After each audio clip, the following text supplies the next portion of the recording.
The latest dietary guidelines, the 2015 guidelines won't be out probably till January 2016, have a chapter on food components to reduce, but when they say things like reduce intake of solid fats, major sources of saturated and trans fatty acids, what does that mean in terms of which foods to reduce? Similarly, there's a chapter on nutrients we should increase our intake of, so-called shortfall nutrients, but when they say we need more magnesium, for example, what does that mean in terms of actual food?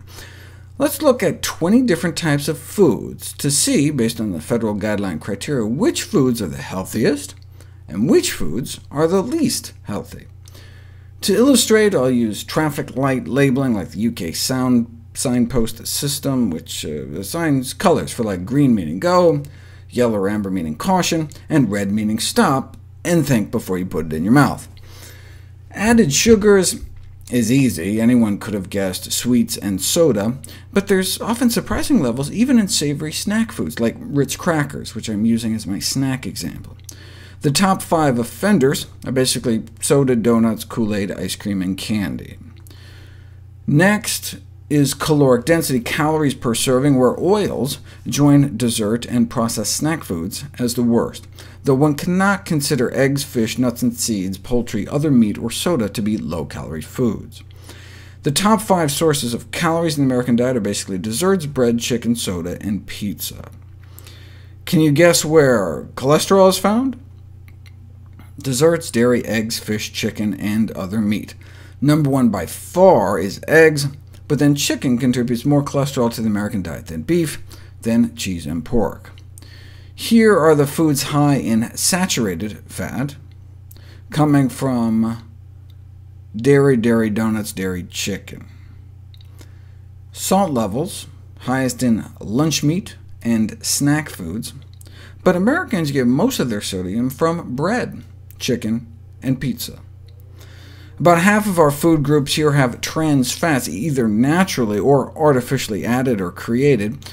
Cakes, cookies, crackers, pies, and donuts, number 1, then animal products, margarine, French fries, chips, and microwave popcorn.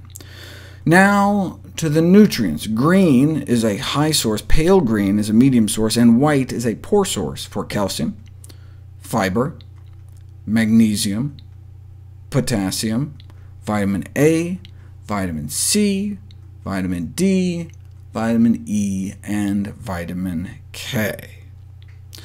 OK, I know that was a little fast. Let's put it all together.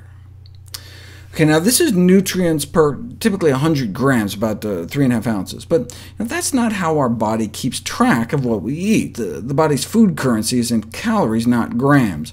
Our body monitors how much energy we eat, not how much weight we eat, weight of food.